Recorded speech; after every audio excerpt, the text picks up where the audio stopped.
নমস্কাৰ, মই মজিদ। বন্ধুসকল, পলকতা চামক আজি 9টা গুৰুত্বপূৰ্ণ খবৰ। প্ৰথমটো খবৰ, আজি হৈছে মাহৰ প্ৰথমটো দিন, অৰ্থাৎ 1 ফেব্ৰুৱাৰী 2026। আজি সংসদত দাখিল কৰা হ'ব 2025-26 বিত্তীয় বৰ্ষৰ সাধাৰণ বাজেট আৰু সংসদত বাজেট দাখিল কৰিব কেন্দ্ৰীয় বিত্তমন্ত্ৰী নিৰ্মলা সীতাৰমণে। পৰৱৰ্তী খবৰ, মিয়া মুছলমানৰ বিৰুদ্ধে সাম্প্ৰদায়িক মন্তব্য কৰি এইবাৰ বিপদত পৰিছে মুখ্যমন্ত্ৰী হিমন্ত বিশ্ব শৰ্মা। মুখ্যমন্ত্ৰী হিমন্ত বিশ্ব শৰ্মাৰ বিৰুদ্ধে দিল্লীত এজাহাৰ দাখিল কৰিছে হৰ্ষ মান্দাৰে আৰু এই সন্দৰ্ভত প্ৰথমবাৰলৈ মুখ খুলিছে মুখ্যমন্ত্ৰী হিমন্ত বিশ্ব শৰ্মাই। মুখ্যমন্ত্ৰীয়ে কয় যে হৰ্ষ মান্দাৰে মোৰ বিৰুদ্ধে এটা কেছ দিছে আৰু এতিয়া তেওঁৰ বিৰুদ্ধে 100টা কেছ পৰিব। মুখ্যমন্ত্ৰীৰ বিৰুদ্ধে এজাহাৰ দিয়া হৰ্ষ মান্দাৰক এইদৰে উভতি ধৰিলে হিমন্ত বিশ্ব শৰ্মাই।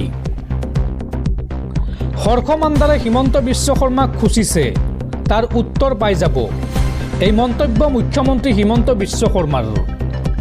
মুখ্যমন্ত্ৰীয়ে লগতে এই সন্দৰ্ভত কয় যে হৰ্ষ মান্দাৰে মোৰ বিৰুদ্ধে এটা কেছ দিছে আৰু তেওঁৰ বিৰুদ্ধে এতিয়া কমতকৈ কম 100টা কেছ পৰিব।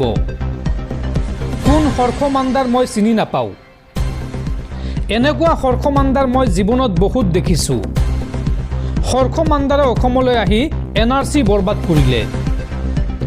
উল্লেখযোগ্য যে দিল্লীত মুখ্যমন্ত্ৰী হিমন্ত বিশ্ব শৰ্মাৰ বিৰুদ্ধে এজাহাৰ দিছিল এইগৰাকী হৰ্ষ মান্দাৰে। সাম্প্ৰদায়িক ঘৃণা বিষবাষ্প বিয়পাৰ অভিযোগত দিছিল এজাহাৰ আৰু বিশিষ্ট লেখক হৰ্ষ মান্দাৰক এইবাৰ এইদৰে উভতি ধৰিলে মুখ্যমন্ত্ৰী হিমন্ত বিশ্ব শৰ্মাই। পৰৱৰ্তী খবৰ, আজিৰ পৰা ভক্তপ্ৰাণ ৰাইজ আৰু দৰ্শনাৰ্থীৰ বাবে মুকলি হ'ব বটদ্ৰৱা সাংস্কৃতিক প্ৰকল্প। দৰ্শনাৰ্থীৰ বাবে সম্পূৰ্ণ বিনামূলীয়া হ'ব প্ৰৱেশ। এক নিৰ্দেশনা যোগে এই কথা জনালে নগাঁও জিলা আয়ুক্তই। দৰ্শকসকল, আৰু বহুতো গুৰুত্বপূৰ্ণ খবৰ আছে। তাৰ আগতে আপোনাক জনাওঁ যে যদি আপুনি এতিয়ালৈকে এইটো ভিডিঅ'ত লাইক কৰা নাই তেন্তে এতিয়াই ভিডিঅ'টোত লাইক কৰি দিয়ক আৰু এনেকুৱা ধৰণৰ ভিডিঅ'সমূহ নিতৌ চাবলৈ চেনেলটো ছাবস্ক্ৰাইব কৰি কাষত থকা বেল আইকনটো প্ৰেছ কৰি ৰাখক। পৰৱৰ্তী খবৰ, পুনৰ ইতিহাস ৰচিলে ধুবুৰীৰ মিয়া যুৱকে। ৰেকৰ্ড সৃষ্টি কৰি এইবাৰ একেখন গাঁৱৰ 17গৰাকী মুছলমান যুৱকে লাভ কৰিলে ভাৰতীয় সেনাৰ চাকৰি।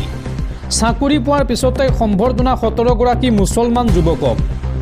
ধুবুৰীৰ হাওৰাপাৰ গাঁৱত আনন্দ উল্লাস। ৰেকৰ্ড সৃষ্টি কৰি এইবাৰ একেখন গাঁৱৰ 17গৰাকী মুছলমান যুৱকে লাভ কৰিলে ভাৰতীয় সেনাৰ চাকৰি। 17গৰাকী যুৱকে চাকৰি লাভ কৰাৰ পিছতেই আনন্দ উল্লাস গাঁওখনত। দেশ মাতৃৰ সেৱা কৰিব 17গৰাকীকৈ মুছলমান বীৰ জোৱানে। ধুবুৰীৰ হাওৰাপাৰ গাঁৱৰ 17জনকৈ মুছলমান যুৱকে লাভ কৰিছে চাকৰি আৰু চাকৰি পোৱাৰ পিছতেই এই 17গৰাকী যুৱকক জনোৱা হৈছে সম্বৰ্ধনা। ধুবুৰীৰ হাওৰাপাৰ গাঁও পঞ্চায়তৰ সভানেত্ৰী ৰুমিয়াৰা বেগম, লগতে উপ সভাপতি মফিজুৰ ৰহমান আৰু পঞ্চায়ত সদস্যসকলৰ সহযোগত সম্বৰ্ধনা জনোৱা হৈছে। বিগত 20 বছৰত গাঁওখনৰ প্ৰায় 500ৰো অধিক যুৱকে লাভ কৰিছে দেশ সেৱাৰ চাকৰি। পৰৱৰ্তী খবৰ, হাজাৰজন গৌৰৱ গগৈ ৰাহুল গান্ধী আহিলেও মোক একো কৰিব নোৱাৰে। মিয়াৰ বিষয়ে কিবা ক'লে কংগ্ৰেছে হাল্লা লগাই দিয়ে।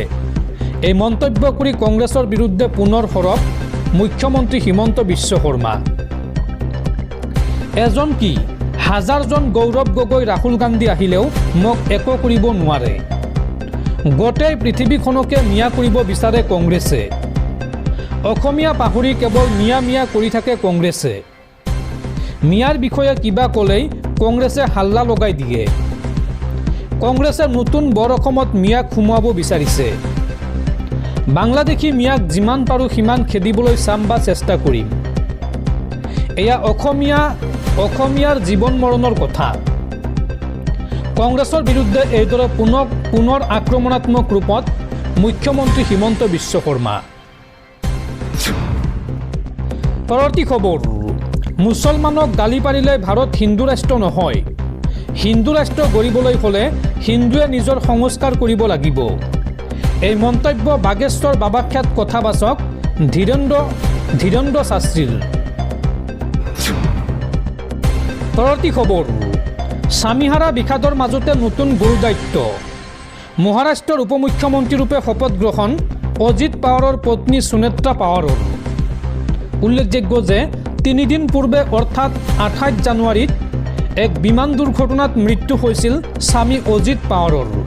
আৰু আজি স্বামীৰ আসন অলংকৃত কৰিলে পত্নীয়ে। আৰু ইয়াৰ লগে লগে মহাৰাষ্ট্ৰত সৃষ্টি হ'ল নতুন ইতিহাস। মহাৰাষ্ট্ৰৰ উপ মুখ্যমন্ত্ৰীৰ আসনত বহিল প্ৰথমগৰাকী মহিলা। পৰৱৰ্তী খবৰ, মুখ্যমন্ত্ৰী হিমন্ত বিশ্ব শৰ্মাৰ বিৰুদ্ধে নিজাববীয়াকৈ উচ্চতম ন্যায়ালয়ক ব্যৱস্থা গ্ৰহণৰ আহ্বান অল ইণ্ডিয়া মুছলিম পাৰ্চনেল ল' বৰ্ডৰ। মিয়াক লৈ কৰা অসাংবিধানিক মন্তব্যৰ বাবে মুখ্যমন্ত্ৰীগৰাকীৰ বিৰুদ্ধে সোচ্চাৰ হৈ পৰিছে অল ইণ্ডিয়া মুছলিম পাৰ্চনেল ল' বৰ্ড।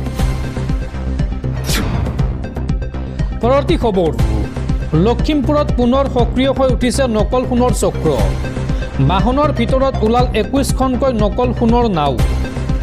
আৰক্ষীৰ জালত 2 সৰবৰাহকাৰী জিয়াবুৰ ৰহমান আৰু দিল আখতানুৰ। পৰৱৰ্তী খবৰ, 26ৰ নিৰ্বাচনক লৈ ডাঙৰ খবৰ। মৃণাল শইকীয়াই হ'ব খুমটাই সমষ্টিৰ বিজেপিৰ প্ৰাৰ্থী আৰু দেৰগাঁৱতো এইবাৰ প্ৰাৰ্থিত্ব দিব বিজেপিয়ে। ইচ্ছা কৰিলে অগপই বন্ধুত্বমূলক প্ৰাৰ্থী দিব পাৰিব দেৰগাঁৱত। এই ঘোষণা মুখ্যমন্ত্ৰী হিমন্ত বিশ্ব শৰ্মাৰ। পৰৱৰ্তী খবৰ, বাক হাজৰিকাই যুঁজা নাছিল শৰাইঘাটৰ যুদ্ধ। মুখ্যমন্ত্ৰীৰ এই সন্দৰ্ভত ডাঙৰ ঘোষণা। সলনি হ'ব ৰাজ্যৰ বুৰঞ্জীৰ পাঠ্যপুথি। অসমৰ উচ্চ মাধ্যমিক পৰ্যায়ৰ ইতিহাস পাঠ্যক্ৰম সংশোধন কৰা হ'ব বুলি শুকুৰবাৰে এক গুৰুত্বপূৰ্ণ ঘোষণা কৰে মুখ্যমন্ত্ৰী হিমন্ত বিশ্ব শৰ্মাই। মুছলমান সম্প্ৰদায়ক লৈ কৰা তেওঁৰ শেহতীয়া মন্তব্যক কেন্দ্ৰ কৰি চলি থকা ৰাজনৈতিক বিতৰ্কৰ মাজতে এই সিদ্ধান্তই বিশেষ চৰ্চা লাভ কৰিছে। কেন্দ্ৰীয় গৃহমন্ত্ৰী অমিত শ্বাহৰ উপস্থিতিত মুখ্যমন্ত্ৰীয়ে জানিবলৈ দিয়ে যে তেওঁ ইতিমধ্যে শিক্ষা বিভাগক পাঠ্যপুথি সংশোধনৰ প্ৰক্ৰিয়া আৰম্ভ কৰিবলৈ নিৰ্দেশ দিছে। শিক্ষামন্ত্ৰী ৰণোজ পেগুক এই সিদ্ধান্তৰ বিষয়ে অৱগত কৰা হৈছে।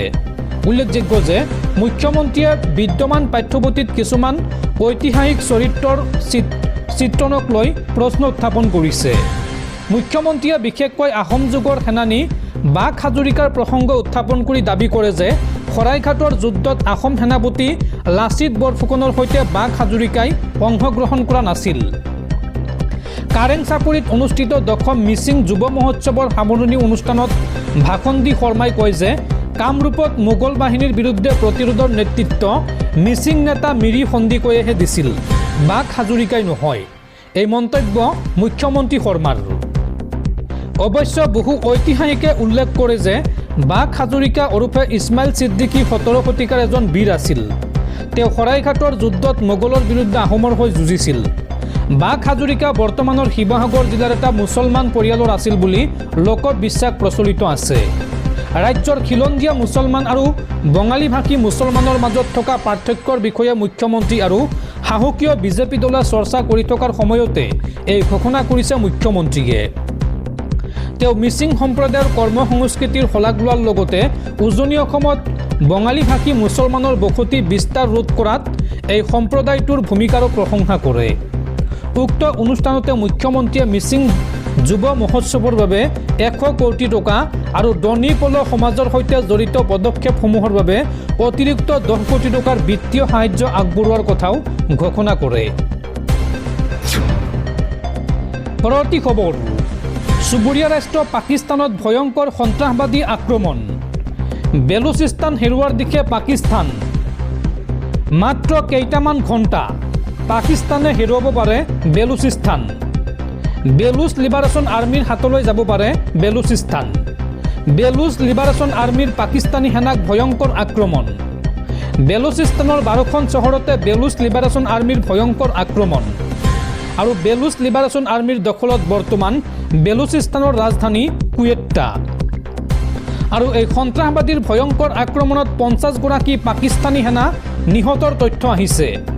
আৰু বহুকেইটা শিবিৰ এৰি পলায়ন কৰিছে পাকিস্তানী সেনাই। গতিকে যিকোনো মুহূৰ্তত পাকিস্তানে হেৰুৱাব পাৰে বেলুচিস্তান আৰু সন্ত্ৰাসবাদী সংগঠন বেলুচ লিবাৰেশ্যন আৰ্মীৰ হাতলৈ যাব পাৰে বেলুচিস্তানৰ শাসনৰ বাগজৰী।